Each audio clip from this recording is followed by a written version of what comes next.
We are at a watershed moment in human history, when mankind is facing interlocking challenges which threaten peace, increase the level of poverty, and are likely to considerably delay the achievements of the SDGs. At this particular session, your proposed theme, Solutions Through Solidarity, Sustainability and Science, can provide us with some transformative solutions to address them. Multilateralism continues to be under threat, yet there is no other body or entity more representative and likely to strengthen global cooperation than the United Nations. After the last 3 years of reeling from the pandemic, we were hoping that the availability of vaccines against COVID would stop bleeding our economy and that we would return to normalcy. Instead, the situation has worsened due to the conflict in Europe, which is having far and wide ramifications around the world. Conflicts and political instability have led to more crises, and the human tragedy of war has worsened. The profound economic impact is slowing growth and exacerbating the cost of living crisis. There is uncertainty as to when and how the conflict will end. But what is clear is that the massive influx of funds needed for recovery and reconstruction will necessarily draw from the much-needed assistance to countries seeking to recover from COVID. Millions of people will continue to suffer worldwide, and millions more will be left behind. While we are still confronting an uneven recovery of the global economy, the pandemic recovery gap between countries is widening, creating economic and social reverberations around the globe and injecting more uncertainty into global markets. The rising cost of commodities and energy, and in some cases their scarcity, will further weaken our economies and delay the achievement of the SDGs.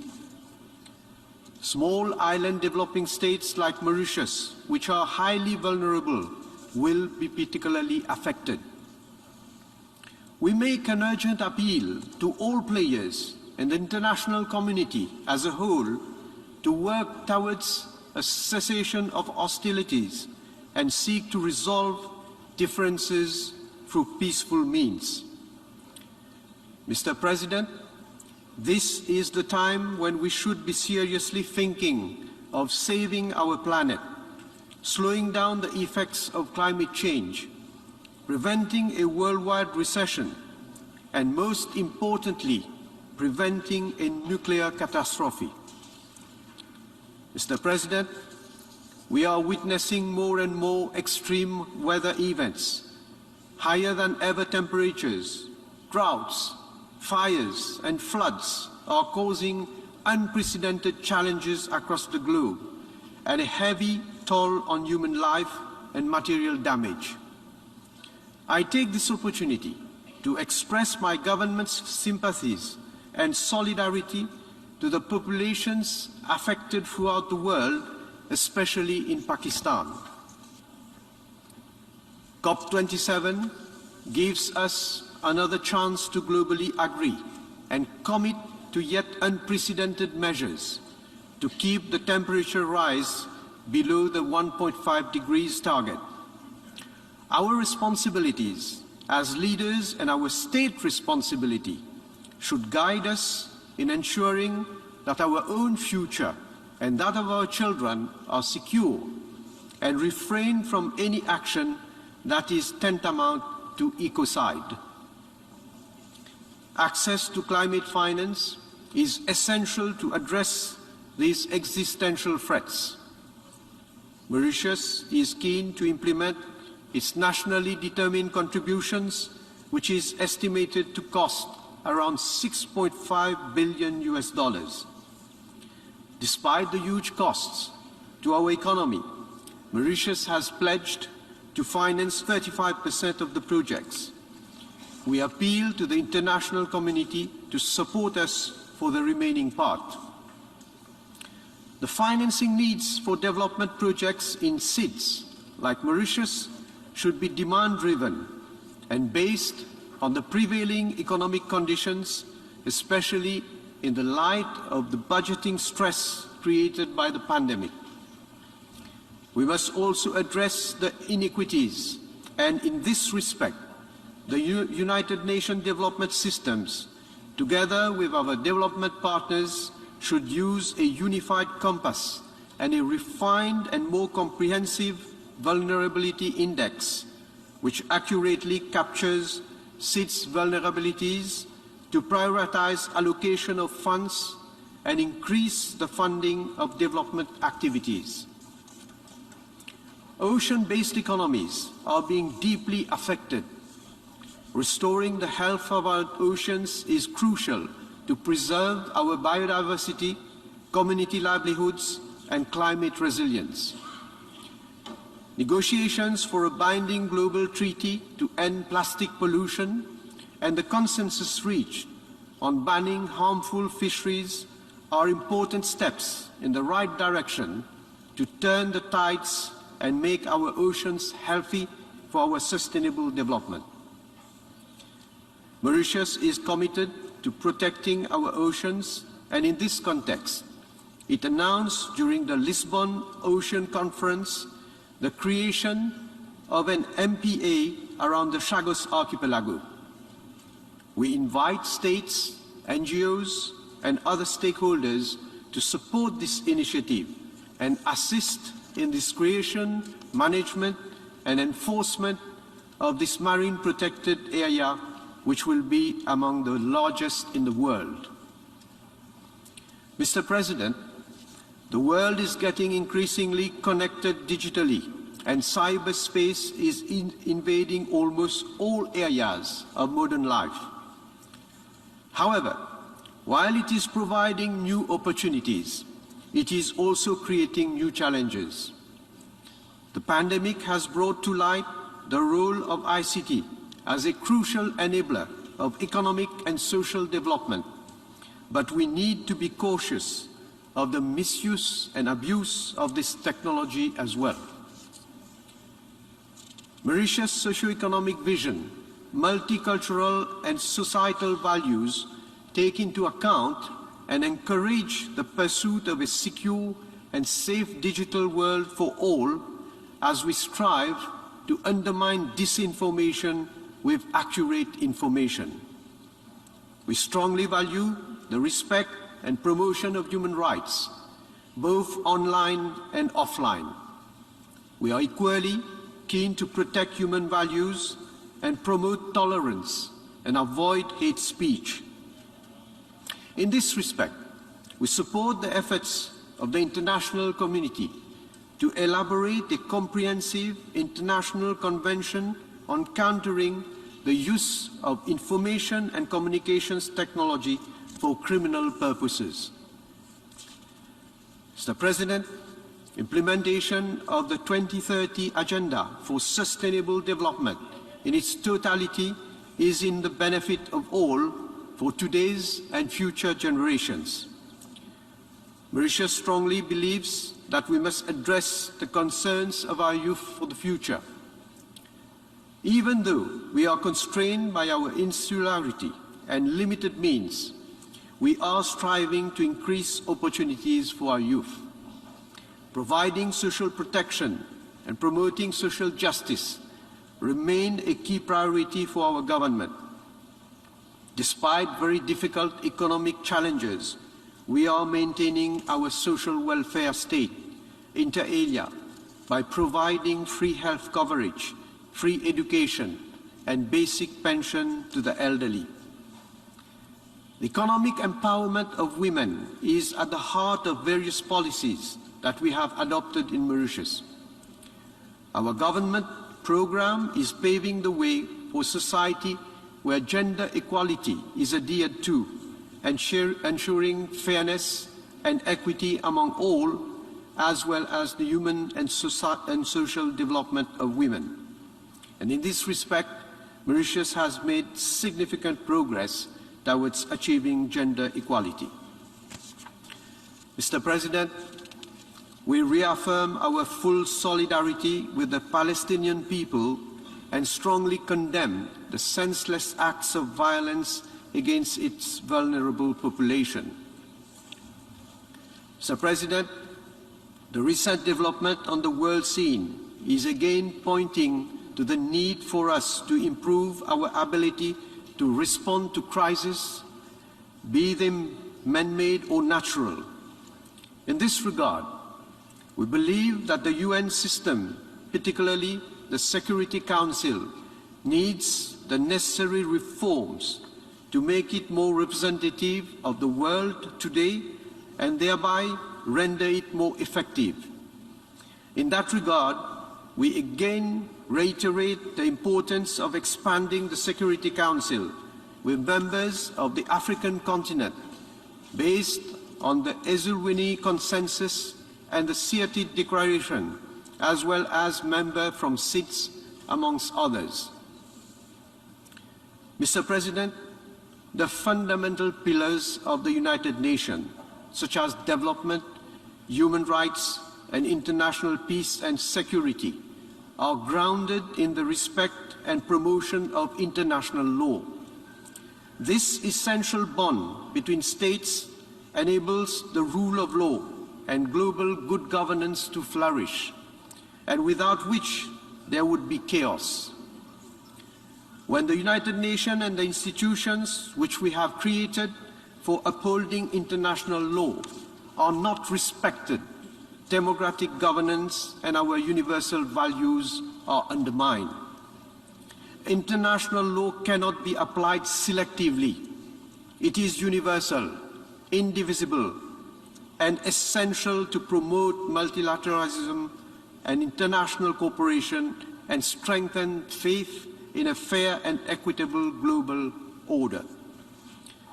Mr. President, the advisory opinion of the International Court of Justice of 25 February 2019, UN General Assembly Resolution 73/295, and the judgment of the Special Chamber of the International Tribunal for the Law of the Sea of 28 January 2021 have confirmed with crystal clarity that international law recognizes the Chagos Archipelago to be and to have always been an integral part of the territory of Mauritius. Yet, despite UNGA resolution which required the colonial administration to withdraw within 6 months of the date of its adoption, that part of our territory remains occupied today. This situation further delays the implementation of our resettlement program, especially for those Mauritians of Chagosian origin who were forcibly removed from there in the 1960s. It ill behoves to the United Kingdom to call on Mauritius and other African countries to respond to other allegations of illegal occupation when it illegally occupies a part of Africa. The new government of the United Kingdom has an opportunity to place itself on the right side of history and bring to a close this dark chapter of history involving the lost colony in Africa and the last colony it ever created, as well as the shameful forcibly displacement of people. Such a move would be fully consistent with the values and principles of the beloved late monarch, who we honor today and pay homage to. Mr. President, what more fitting tribute to the memory of this great monarch who dedicated her life to service, to uphold values of democracy, human rights, and international law, sovereignty and territorial integrity than to bring this history to an end and to do so in a manner that respects sovereignty, matters of security, environment, and the fundamental rights of human beings. We urge the new United Kingdom Prime Minister to act with statesmanship and work with us to implement UN Resolution 73/295, support the completion of the decolonization of Mauritius and the resettlement of the former inhabitants of the Chagos Archipelago. I wish to report that there has indeed been some attempts to start such a conversation. We reached a point where it would have been possible to agree on a way forward, but it appears that the United Kingdom is having some difficulty in accepting the proposal that any final agreement must be based on international law. It would be most disappointing if the inability to reach a final settlement was covered by its unwillingness to express a commitment to respect the international rule of law. The more so that Mauritius has over the years confirmed that it is prepared to enter into long-term lease to protect the continued operations of the military base on Diego Garcia, given its contribution to regional peace and security. Mauritius is deeply grateful for the support it has been receiving from other countries and for actions taken by international and regional organizations, including the United Nations and its specialized agencies, to implement General Assembly Resolution 73/295.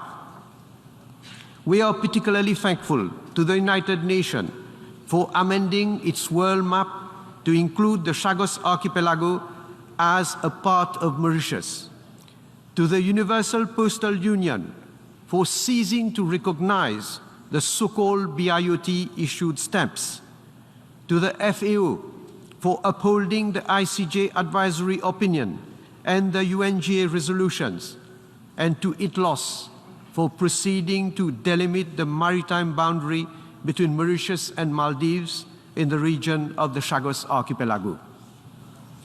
I must, however, deplore the decision of the North Indian Ocean Hydrographic Commission, which, at its last meeting held in Bali, violated its legal obligations by failing to recognize the legal entitlement of Mauritius, which satisfies all the criteria for full membership of that organization. In this regard, it is with much regret that Mauritius has decided to suspend its participation in future activities of the North Indian Ocean Hydrographic Commission until its legal entitlement to full membership of that regional organization is fully recognized. Mr. President, as regards Tromley, which also forms an integral part of the territory of Mauritius, we look forward to the early resolution of the dispute over the island in the spirit of friendship that characterizes the relations between Mauritius and France. Mr. President, we have reached a once-in-a-generation moment, and we must make critical choices that will determine our future. The vicious cycles of violence must stop. Divides and distrust must end. We should not allow the winds of discord to draw back the Iron Curtain. The winds of peace should flow smoothly. Mankind's aspirations and yearnings for peace are resonating strongly on the world stage. Current geopolitical tensions should be de-escalated. It is time for decisive action and stronger international cooperation.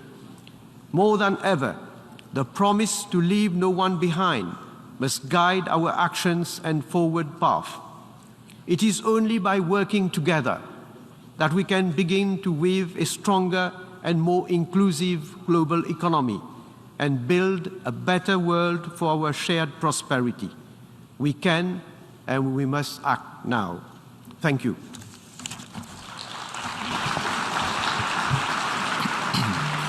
On behalf of the Assembly, I wish to thank the Prime Minister, Minister for Defense, Home Affairs and External Communications,